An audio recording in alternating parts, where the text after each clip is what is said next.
the end of the day, selling is transferring a feeling. If you don't have the feeling, you can't transfer it. If you don't have a good, positive feeling, dude, you're an actor. You have to sell and run your business from a place of positivity. And however you get there, God bless you.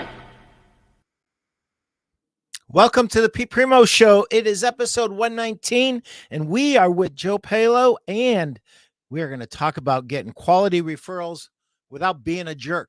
But before we get to Joe, I'm going to pay the bills very quickly. I want to thank Stu and Phil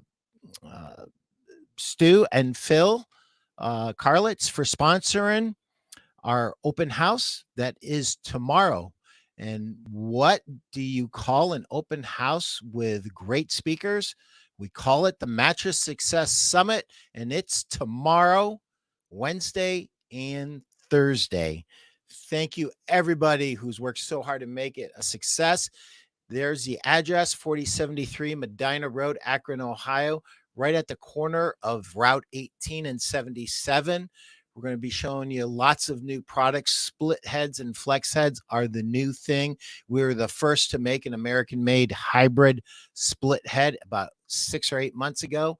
And there's my friend Jeff Janakovo. He's going to talk about creating separation between you and the competition. And our friend Scott Vaughn, who owns Happy Z's down in Paducah, Kentucky. What to do when times are tough. Very appropriate subject for the times. And the adjustable bed guru, Randy Thompson himself, the adjustable bed tidal wave, basically how to sell more adjustable beds. It's all there. It's all free. Call me there's a speaker schedule. Call me at 419-560-3169 if you're one of the few that haven't made an appointment yet. And without a further ado, let me pay the bills with Sell a Million. If you haven't bought Sell a Million, what are you waiting for? Over 101 ways to make more money selling furniture and mattresses.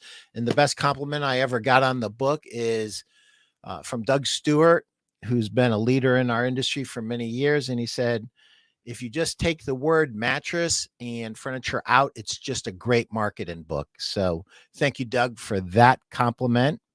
And I would like to thank our longest term sponsor, the Mattress Industry Network. Thank you, Steve, for sponsoring our show here. If you are in the mattress industry and you don't belong to the Mattress Industry Network, what are you waiting for? I believe we're right around 1,900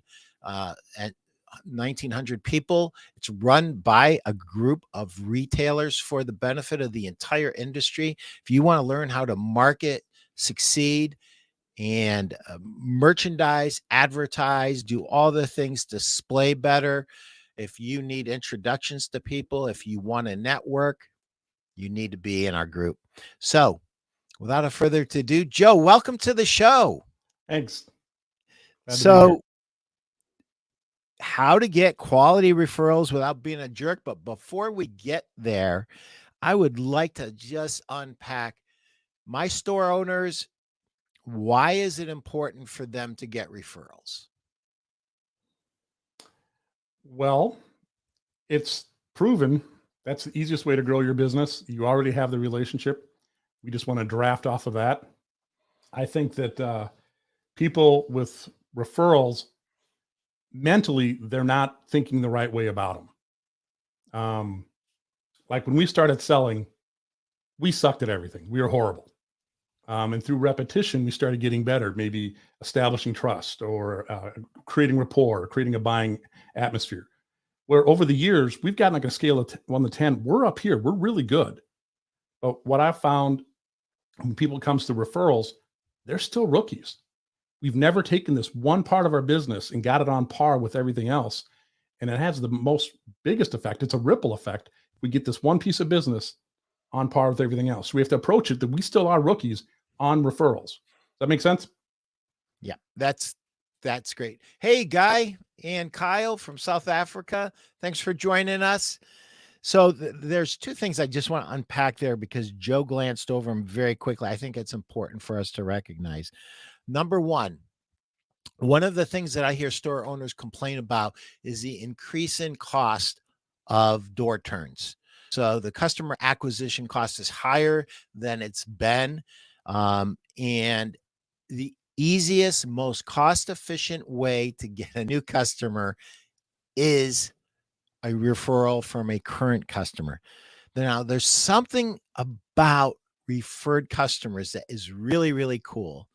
Number one, it's much easier for you to get a referral from the referred customer because that is part of the process they already went through and they think they're supposed to refer. So it's already the table is set for another referral customer.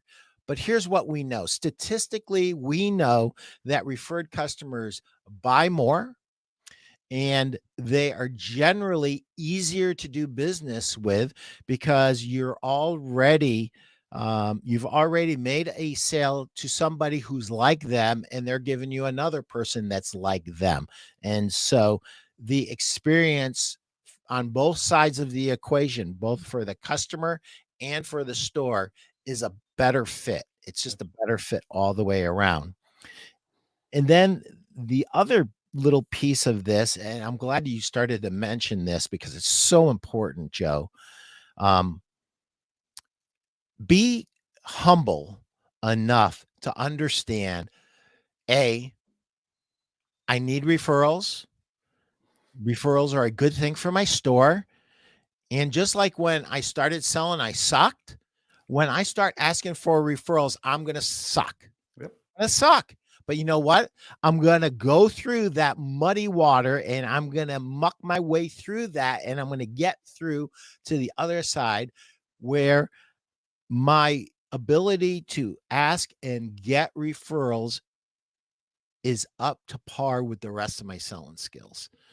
Sorry, Joe. I just had to I had to expound on a couple little things there because they were so important and you kind of glanced over them because it's second nature to you.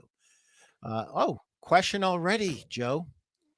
Guy Danes asks, Joe, is it easier to get customers from B to C customers versus B to B customers? Thanks, Kyle. Oh, on referrals? I'm sure that's the question.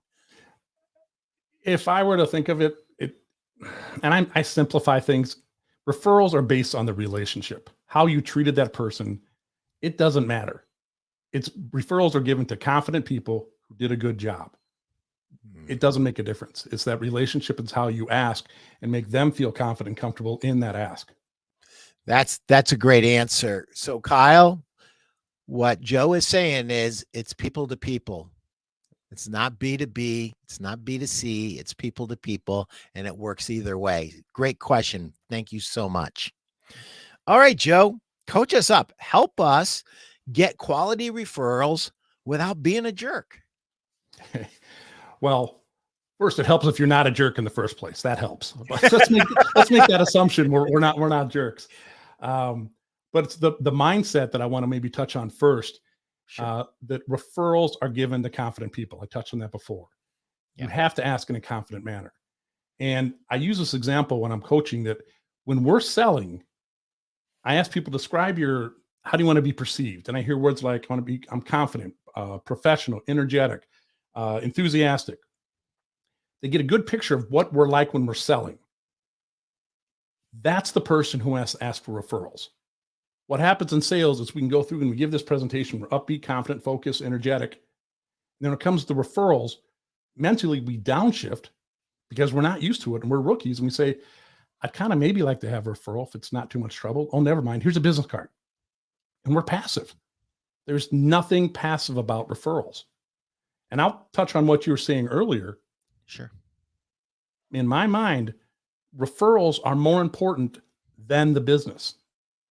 And I get pushback from that. And it's like, how can you say that? This happened years ago when I worked with a company called Tom James. I sold custom clothing. And I went out and pitched a guy and he said no. So I heard a no, but he gave me 4 referrals. 18 months later, this was at Lutheran Brotherhood, now Thrivent Financial. That no generated 80 clients at Thrivent Financial. There is no way his business could have equated to what came from that referral tree. The same thing happened at St. Paul Companies. Went out, sent a mailer to an executive here, went out and sold them. He gave me 3 referrals. 2 years later, I had 150 clients at St. Paul Companies. I had my own parking spot, my own ID.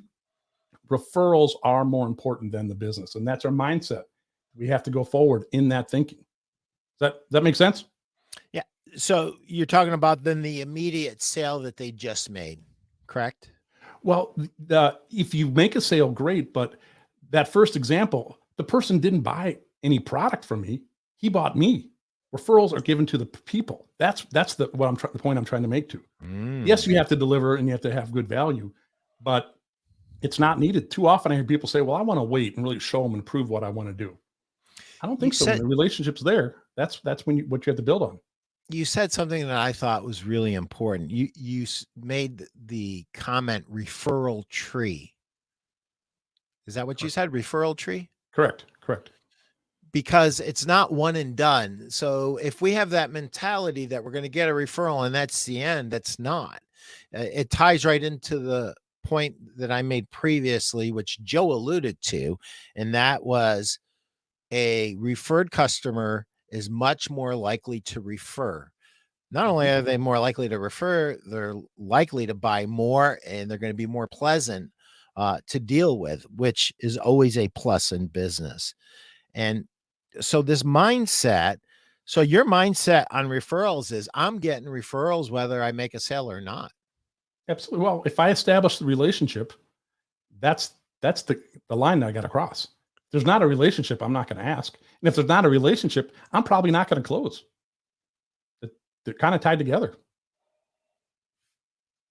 You know, there are times where we do have a relationship and we just flat out don't have the right service. We don't have the right product. And somebody really likes us. I can't tell you, Joe, how many times I've had store owners tell me they've actually referred customers to a competitor because they absolutely could not help them.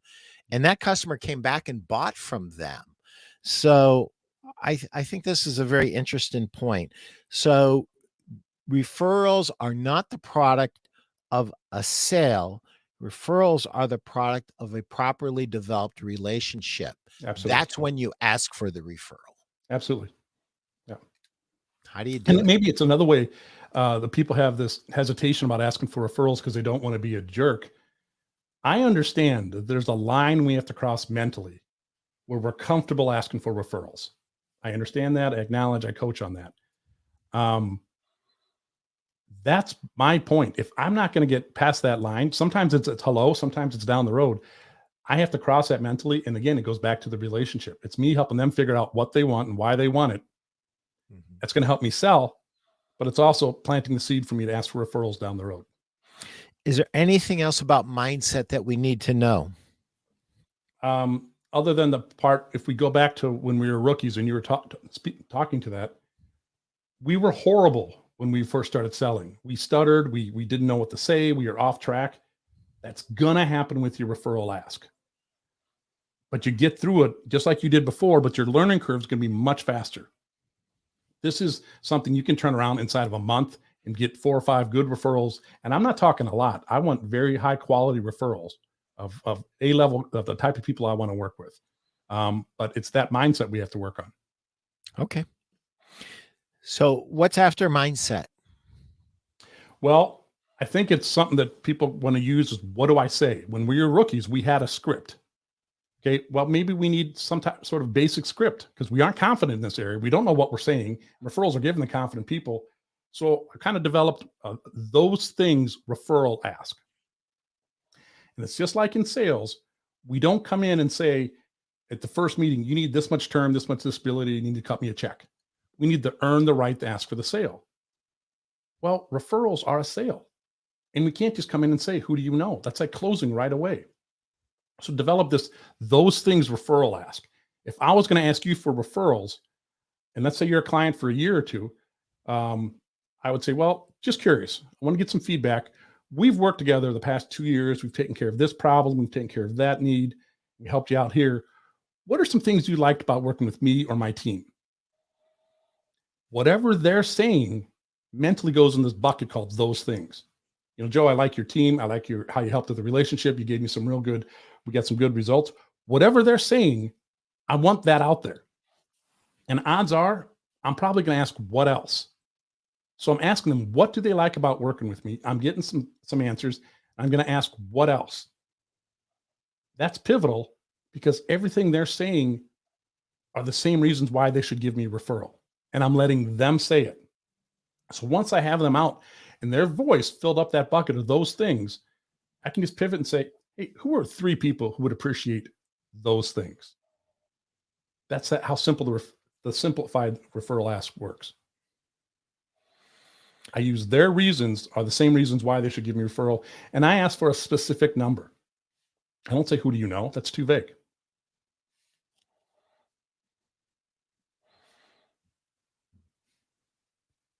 These are great points. Stuart Segura says, good morning, industry leaders. I'm glad to be tuned into my favorite Y2 Monday programming. I don't know what Y2 is. It's a generational thing, Stu. I'm sorry, brother. This is really interesting what I wrote down based on what you said, Joe.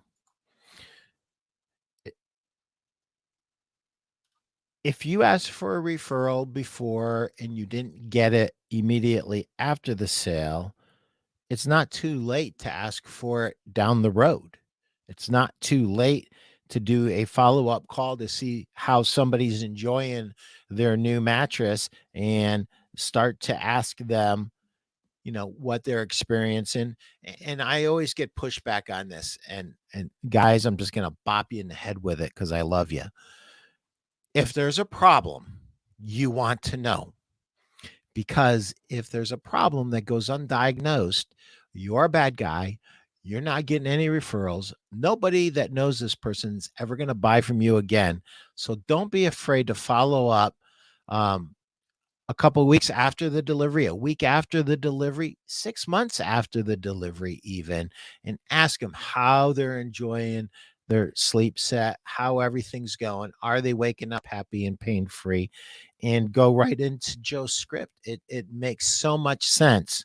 So you can ask for a referral before you make a sale. You can ask for a referral after you've been working with somebody for a while. It's a mindset shift, Joe. It really is. Can I piggyback on something you said? Yeah, of course. You said if the follow-up, the call return, you know, just a check-in call, I'm 100% agreement.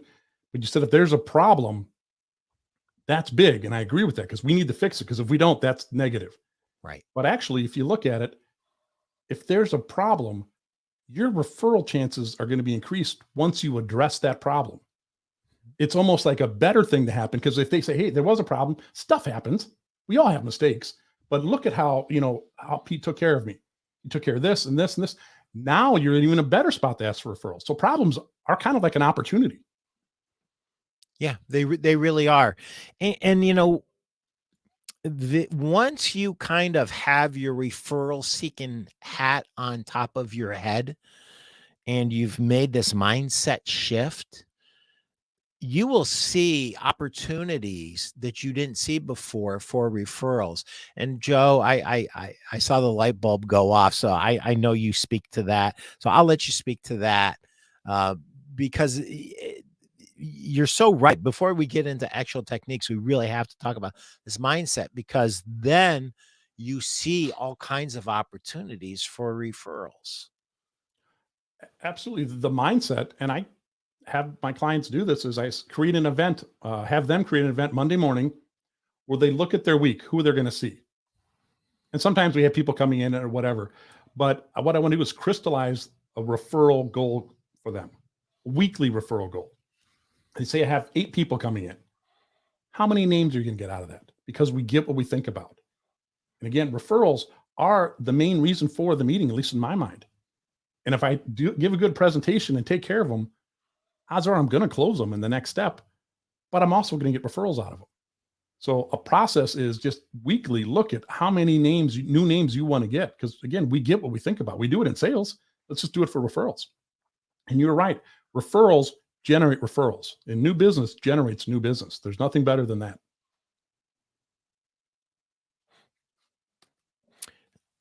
So we have the basic script. We're using the customer's own words and their reasons by asking them for feedback, and then basically closing the door. So one of the opportunities that we miss when we don't have our hat on is a customer is bragging on you to you and saying, "Hey Stu, hey Kyle, you guys are you know we had blah blah blah wrong and you fixed it right away and you guys are the best." And you just need to get really good at kind of, "Oh shucks, you don't really mean that," and make them come forward even more. "No, I'm serious. You're the best." Then you shut the door and then you go, "Really?" And they go on, and then you just ask them for, for their referral. You know what? You just made my day. Could you Do you know anybody just like you? I need more customers like you. There's nothing wrong with being a little bit vulnerable, right? I agree. Actually, and sometimes it's hard when we receive compliments. It is. But I am that way, but I've taught myself to go and use the two words, probably the most powerful words in sales. And it's also the most underused. It's say, what else? I really want them talking in, hey, what do they like about working with me? Because I need to hear that. And when I do ask, it is a confident ask. A lot of times I hear people, would it be okay if you introduced me to somebody? I don't do that. Who do you know? I would even go as far as, who are 3 people in your phone that I should meet? Because I'm taking away that objection. I can't think of anybody. And anyway, the way we are right now, we're not going to give referrals to anybody unless they're in our phone. So I make it real simple for them. And I have we were talking about, we're rookies and this is a sale. But remember when we were rookies in selling, we had to close 2 or 3 times in order to close the deal. We were that bad. Well, we're rookies with referrals. That's just the first referral ask. We're going to have to close a couple of times for referrals until we get it up to par. Just like when we were rookies, we had to close a couple of times. So now that we're good, it doesn't even seem like we're closing. It's just natural. Well, that progression is going to happen with referrals. But until we get to there, until you're that comfortable, you need to have a couple of asks, a couple of closes for referrals. Yep. And I think we would be cheating our audience, Joe, if we didn't dive a little bit deeper into what's holding you back from asking for referrals. One of them I'll tell you right now. And you don't want to give a referral because you don't want to hear about it from your brother-in-law if it goes south at Thanksgiving dinner or Christmas dinner, right? Absolutely. If it goes south, if it's not a good experience and you referred someone close to you, you're going to hear about it. And that is one of the fears that your customer who you're asking for the referral has in the back of her mind or his mind. And how do we help them through that, Joe? Okay. It's a great question. We're treating referrals as a sale. We understand that. And in sales, we have to answer objections in advance. They're not going away. But if we do, we have to be able to address that objection. That is a common objection. I don't want to be at a ball game and say, hey, why'd you give Pallo my name? He's calling me off the hook. So that's the objection. They're thinking of it. Let's address it. If I was talking to you and I'd say, who are 3 people, at your level in your phone that I should meet?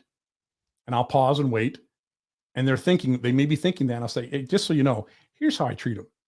I'm going to connect with them. If they like me, great. If they don't, I'm going to leave them alone. You can even say, I'm not going to be that guy. I'm addressing that objection head on. That's the first part of the answer. The second part is we got to look at the level of trust. If they're a client, they already trust you. Let's be hypothetical. I'll use a silly example, but the idea is pretty solid. But it's a silly example. Let's say that I'm traveling and I'm in Cleveland, and you and I are having a cup of coffee. And I said, hey, Pete, I'm sorry, my billfold's upstairs. Can you buy coffee? I'll pay you back. Odds are you'd say, yeah. It'd be weird, but yeah, right? Okay, maybe you wouldn't then. I don't know. for sake of argument, let's just assume that you'd buy me a cup of coffee. There's not that much trust there. Or that's fine. But let's say we're having coffee. I say, hey, Pete, you got 500 grand? I'll pay you back. That's a different level of trust. Right. Well, it's the same with referrals. If they're already a client, if they've already bought a mattress or whatever, a product from you, you've already crossed that line. You asking for the name to their brother, sister, relative is a lot lower. Or here's a better example. Let's say it's summertime. My kids are playing out back with my neighbors and we're both outside. And I'll say, hey, I got to run to Home Depot. Can you watch my kids? I'll be back in 15 minutes. I trust my neighbor to watch my kids. But then 2 weeks later, we're going on vacation. I'm saying, I don't know if I could ask them to bring in the garbage cans. It doesn't make sense. The objection and obstacles are in our head, in our thinking. It's the trust is what needed. It's the relationship. That makes sense? Makes a lot of sense. And I just want to unpack this a little bit more. You said to address the level of trust. And what I would like to add to that, and I think you said it, I'm just saying it slightly differently. The trust threshold isn't as high as you think. Joe said word for word that you've already crossed it, but you have to sell yourself on that idea. And, most of getting referrals is really getting over this idea of you don't want to sound like a jerk. You don't want to be a jerk. You don't want to be perceived as a jerk. But I'm going to ask you a question, store owners. If you do a good job and your customer is bragging on you, why shouldn't you ask for a referral? You've earned the right to ask for a referral. And so a lot of this, and testimonials is a different thing than a referral. Referrals actually getting a person's name and number and being able to pursue a new client, whereas a testimonial is just a thing that could be used and leveraged to get more business. Referral is a whole nother level of trust. But I think that we as salespeople are sometimes a little too hard on ourselves, and we think that we have to part the Red Sea in order to earn the right for a referral. And if you have done everything that you said you were going to do, you are helping a person wake up happy and pain-free because they're getting a better night's sleep. You've earned the right to that referral. And I want all of you as business owners to understand you've earned the right. If they gave you their hard-earned money, they're screaming at you, I trust you. And if they're Absolutely. screaming at you, I trust you, you've already crossed that threshold. So ask them for the referral. It's almost like they're at your front door at the end of a first date and they're puckered up, ready to kiss you, and you just walk away. Right? I mean, it's right there. Take another step forward. And it's not one referral, ladies and gentlemen. It's not one referral. It's a referral tree. It's one customer refers another, refers another, refers another. And now you start to develop a business within a business. And that is the most profitable way to grow, because it has the least acquisition cost of any other thing that you can possibly do. Sorry, I went off. No, I'm smiling thinking it's right. It's like, if you take care of your clients, you have a good product, you deliver a good service and good value, you treat them the right way. If you don't ask for referrals, Someone's going to sell their sister or brother who's not all those things. Mentally, they need us more than we need them. We don't think about it. And you touch on, we mental mushroom that referrals are a big deal. Maybe I've conditioned myself where it's like, do you like the color blue? Who do you know? It's that simple. We've just delivered everything. What you just said, we took care of them. Why would they not? And I listen for things, but when I ask for referrals, it's not one, it's three, because the referral tree gets 3 times as big. Maybe I'm not going to get 3, but at least mentally I'm thinking that way. And then I piggyback on something you said earlier, if I may. If you gave me 3 referrals and I called all 3 of them and all 3 of them said, nope, we just got a mattress, we're good, whatever, I owe you a call back, the referee. And it's a great voicemail to leave. Hey, Pete, it's Joe. Just want to let you know, I thanks for the referrals. Reached out to them. Looks like they're taken care of, but I want to say I appreciate it. Just you hearing that message, your mind goes, well, who else do I think? Who else is there? That's natural. The next time I see you, I'm already priming the pump. Or if you give me 3 referrals, I reach out to all 3, I close all 3, I owe you a call back. Saying, hey, Pete, thanks for the referrals. Connect to those folks, great people. Looks like we're going to do business. I appreciate it. Well, your mind goes, well, who else do I know? That referral tree keeps going either way. You can't lose. And it's the right thing to do. Give them feedback for the referrals. Yeah, that's a great point. And a lot of people forget to talk about that. One other piggyback on how I say that, because it does do a couple things. And again, I'm kind of a script person because we're rookies when it comes to referrals. But if you gave me referrals, I would say, hey, Pete, thanks for the referrals. I'll reach out and touch base with you, and I'll let you know which people hung up when I mentioned your name. It's a little bit of humor. I love that. I love the ice. Yeah. But I need to do that. That's the right way to do that. Yeah. And confident salespeople have fun with their customers. And that is huge. Having something that has some humor in it really sticks, and it makes people remember you. Scott Vaughn just said something that was really important. Referrals are the secret sauce of owning a business. Good stuff, Joe. Absolutely. Absolutely. And Scott Vaughn is one of our speakers at the Mattress Success Summit tomorrow, as a matter of fact, and Wednesday in the morning and Wednesday in the afternoon. Scott Vaughn is super successful. He has 2 stores, one in Paducah, Kentucky, and one in Benton, Kentucky. And he is absolutely, if I had to guess, I'm guessing he's over 40-60% market share based on the business that he's doing, which is unheard of. So anytime Scott Vaughn has something to say, I am all ears, and I will be, if I'm not in an appointment, I will be in the back taking notes. I want to unpack this whole idea, Joe, and I think it's so important. Humor is possible when you're confident, right?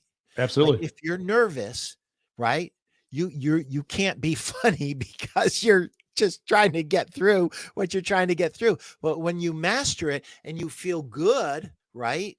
It becomes so much easier. And that's when you start funning around and making jokes and having fun. And that is what people love. That is what will stick. And they will remember that you will be their quote mattress guy or mattress gal, whatever it is that you sell. I want to get back to this whole idea of appreciation. I think that it's something we almost don't want to admit it to ourselves, right? But you have to understand that your customer craves appreciation. Human beings crave appreciation.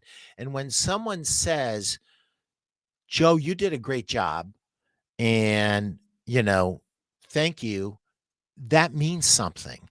And I'm sorry, can I jump in and say something?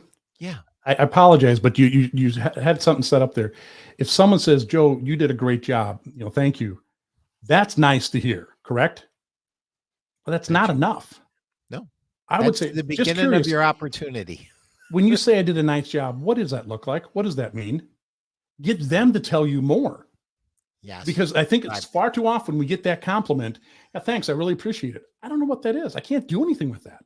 I'm not even setting the table for a referral ask. So when you hear a compliment, I say, I appreciate that. Just curious, when you said that, what did you mean by that? Tell me more. Get Yeah. them talking more, because they're already giving you good stuff. Let's get some really good stuff. Yep. And it goes back into those things referral bucket that I could just say, who are 3 people who would appreciate those things? Sorry to interrupt, but that's a key point. No, that's great stuff.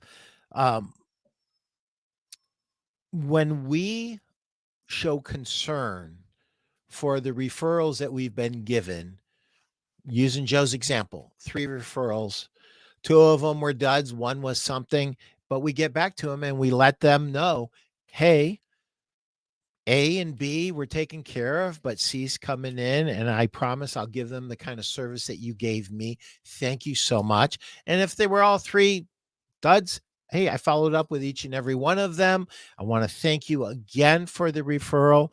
They're happy right now, but I really appreciate it. People need to hear that, and you're right. The thing that goes off in their head immediately is, man, that Joe, he's a great guy, and who else can I give him for a referral? Because he cares. He cares about these people that I'm referring. And so that goes a long way in easing that fear that people have in the back of their head, sometimes the front of their head, that what's going to happen with this person that I refer? Am I going to be at Thanksgiving Day dinner and have to hear a horror story? Right. And now you've really shown them that you're not like everybody else. I mean, I am sure that someone who gives you 3 referrals has given another salesperson 3 referrals, but they never heard back. So one of the things, the topics that are constantly on the show is separating yourself from the competition. When you pick up that phone and you follow up and you let them know how it went and you thank them again, you are really separating yourself from the competition. And anytime we can separate ourselves from the competition, I think that's a great thing for us. Can I share one other idea that Sure. dovetails with what you're saying, is separate yourself? And Yeah. it's incredibly important with referrals, because getting the referrals is half the problem. We still need to have a conversation with them. We're not out of the woods yet. And a lot of people are hesitating, like, crap, I got a referral. What do I say? So I've developed a process where I need a silver bullet for each referral. Nowadays, people are too busy. A name and a number may not be enough. We've all left referrals or left messages and they don't hear any back. And like, what do we do with it? So silver bullet, by definition, is something that I know that an average Joe on the street doesn't know. And I want to use that to draft off of their relationship onto mine, onto that first conversation, onto that first meeting. And again, definition of a silver bullet, something that I know that an average Joe on the street doesn't know. And here's an example of a real example. Which referred to Aaron, and Mark referred me to him. And he said, he's a great guy. He's in an office in another city. He's got the same number of on his team. He's can drink with the best of them. He's not a meathead. All of those things are little bits of information that I know that no one else does. When I called Aaron, I said, hey, Aaron, it's Joe Pallo. I was talking to Mark. He mentioned your name. I'm not sure if mentioning his name is going to help me or hurt me. little humor there. But he said, you're not a meathead. 612-805-7576. And I hung up. The silver bullet got him to call me back. That's the value. And I'm, again, drafting off of that relationship. No one else takes that time to do that. But the referee feels more comfortable because I'm getting a silver bullet. I'm really trying to get to know that person. And it's like, that's different. And I'll ask a couple of quick questions. How long have you known them? Where do they work? And then I'll say, just curious, what type of decision maker is she? Is she a numbers person? Is she a driver? Is she a talker? Just getting question answers. And then I ask, just curious, what do you respect most about her? That's a silver bullet. That's what I'm going to leave. And I can leave that on a message. If you leave a silver bullet on a message, they call you back. And that's what Aaron did. Aaron called me back in 15 minutes. Became a client, a good friend. He is a meathead, but that's how powerful the silver bullets are. I'm making notes. This is great stuff. Great stuff. Because my next question was going to be, how do you get the silver bullets? And you answered that for me. Guy Danes, referrals are the strategy. How you get and close sales are the tactics. We all need to up our game on tactics. Yeah. Agree. Yeah. We should track. I mean, we track our activity. Why don't we track our referrals? I don't care if it's referral asks or just number of referrals you get. It doesn't matter. You get to the same place. We get what we think about. Having a weekly referral goal is key. And the referral goal, to meet that, it must have the silver bullet, right? If you don't have a silver bullet, you don't have a real referral in your world. Agreed. And the reason is, instead of I have to make that phone call, I get to make that phone call. It's a completely different mindset. I'm a different person when I'm calling. And I don't get a lot of referrals. I don't believe in cold calling. I think after 2 months in a business, you should never cold call again. It's that mindset we have to get at. But if you take the time to get the silver bullets, I feel better. I'm excited to call them. And even goes back, let's say I get a silver bullet, they become a client. When I'm asking them for referrals, mentally, they go back to how I treated them. They're going to be more comfortable. It just continues. Pitfalls that salespeople run into, Joe, when they first are starting to commit to this referral mindset. What do they need to be mindful of and try to avoid, or just embrace the fact that they're gonna go through something? They're gonna suck at it. This is, I could sugarcoat it, but when you first start this, think back when you're rookies, you were horrible. You're going to be the same way, and that's fine. But you have to stick through it. And I'm a big script person. And people sometimes get pushback on scripts, but having a referral script, if you know what you're saying, and literally type it out and keep it right by your keyboard and internalize it. But if you know what you're going to say, you're going to be more confident. That's key. If you're saying the same thing, you're going to get consistent results. But what happens, and you've seen this, we get really good and all of a sudden we change something. We change our script. And all of a sudden the results are different. And people say, Joe, I'm not getting referrals. Well, give me your pitch. Give me your ask. If you're saying something different every time, I don't know what to fix. But if you're saying the same thing every time, I'm going to know what to fix and we can get you back on track. So the biggest thing I say is just, you're going to suck at this. It's fine. It's not going to take you as long as it did when you were a rookie, because you're going to see the need, and our antennas up. Our learning curve is much higher. And don't give up on that. That's the biggest thing I'd say. Don't give up on that. So, Joe, I'm a store owner, or I'm a sales rep, or I'm a business person, and I need to get better at asking for referrals, getting silver bullets, and creating my referral trees. What's other than the mindset and the technical things, I'm asking for a very specific thing. Is there a website that they can go to, or is there a phone number that they should have if somebody said, hey, I've been watching Joe and Pete and I want to talk to this Joe guy? How do they get a hold of you? Sure. You can go to sellnothing.co. It's not .com. Couldn't afford the M. It was a Bitcoin company bought the .com. So Joe at sellnothing.co. My phone number is 612-805-7576,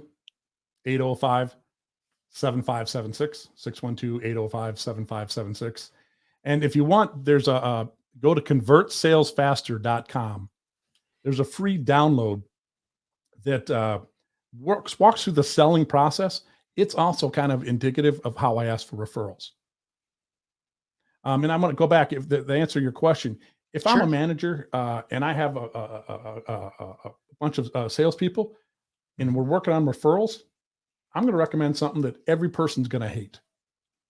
Take a morning meeting and write down your referral asks. Come back in a week later and role play it. It's going to suck. Everyone's going to hate it, but it's the most effective tool. 5 people, 10 people sitting in a room role playing their referral ask. That is probably one of the most productive things I've ever done in coaching to get people to change their thinking, to get away from that rookie mentality. And I'd come back 2 weeks or 2 months later and role play it again because we need to. Yeah, and I'm gonna unpack that just a little bit more, Joe. I know there's a lot of you out there, hundreds and hundreds, if not thousands, that I've talked to over the last 41 years, and you hate role playing. Let me tell you something. I would, if I have to suck the first 100 times I do something, I'd rather it be with my teammates than with a live prospect. And so what I'm going to suggest to you is get your reps in. Get your reps in. It's just like learning how to swing a baseball bat. You got to get your reps in. You got to get better. And the only way to get better is to practice. So role playing is a great way to get the reps in that you need to, so it doesn't cost you an arm and a leg. Scott Vaughn. Scott asks, in a retail environment, how do you get not only referrals, but reviews from the customer? Oh, that's a great question. Well, let's just do something that works. If you're a customer, just curious, want to get some feedback. What have you liked about working with me, my team, the service? Just help me out there. Whatever they say is going in the bucket of referral ask for those things, but that same bucket can be used for a testimonial. Have them say that, and then take a minute and repeat it back. Just for clarity, I want to make sure I heard what you said. You said I was very friendly, I was very professional, went out of my way with service. They'll say, yeah. So they've told me the compliments. I've repeated them back, which demonstrated I listened. Yeah. Then I would say, hey, would it be okay if I put that in a testimonial? That's how you ask. Now let's look at reality. They'll say, yeah, I can put in a testimonial. They walk out the door, they forget, and it never happens. And we lost that testimonial. So I would take it a step further. Is it all right if I put that in an email, what you just said, and sent it to you? Would you be able to send it back and clean it up and then send it back for me as a testimonial? I'm writing my own testimonial with their words, sending it to them. And all I have to do is look at it, make a few changes, and reply back, and I got it. Versus me counting on and waiting for them to sit down, remember the referrals, remember what they said, and then send it to me. That's not very likely going to happen. So let's write your own referrals or write your own testimonials. Yep. So get as far into it as you can get with them. Do every bit of it you can do. Make it easy for them to refer. Make it easy for them to give you a testimonial, and make it easy for them to give you a review. And if you I think about it, let's just say I did that and you sent it to me. Well, I owe you a call back thanking you for it. But I'm right there. You're bragging on me. I might as well ask for referrals again. Why not? Referrals are not just limited to one and done. Right. No, referrals, once you get that mindset fixed about referrals, it's something that you're constantly seeking.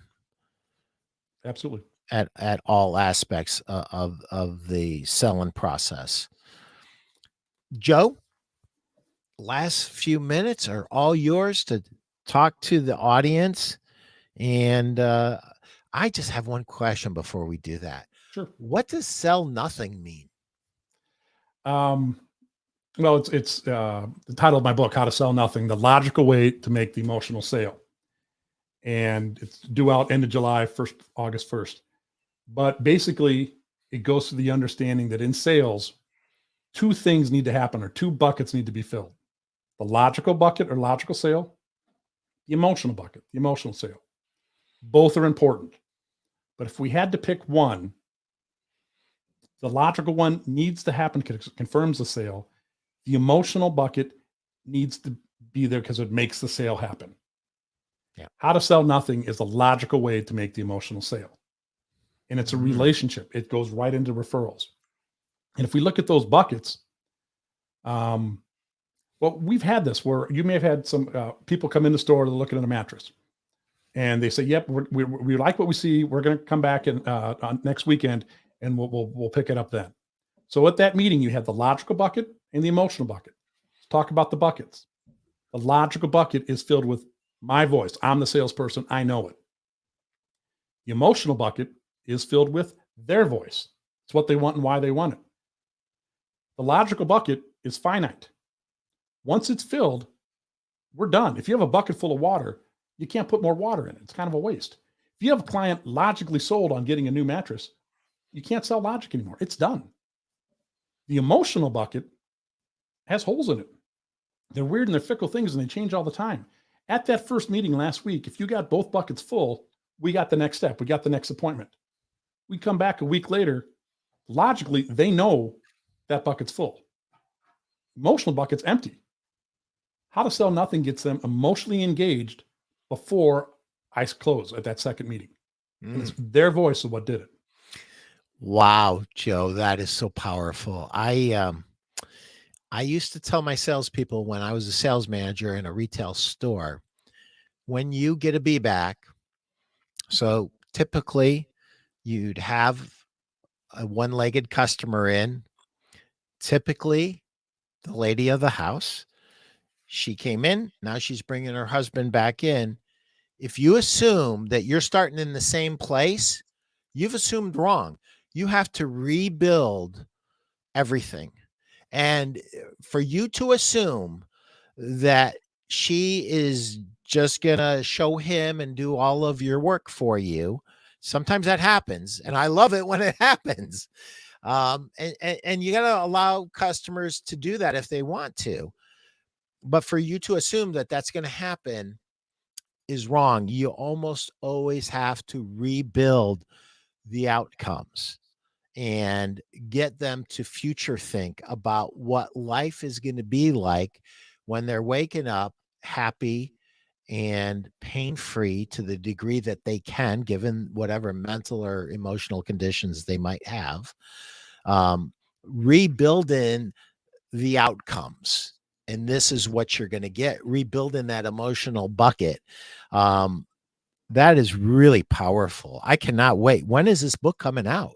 August 1st or July 31st. It's just the final copy just went to the editors. But if you go to convertsalesfaster.com, it walks through that piece. It's an earning system because I have to earn the right to get the next step.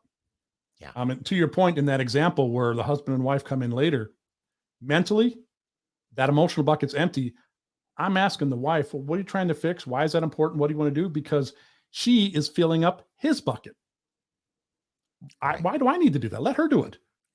100%. If she's doing it and it's going along swimmingly well, I'm staying out of it. Yep.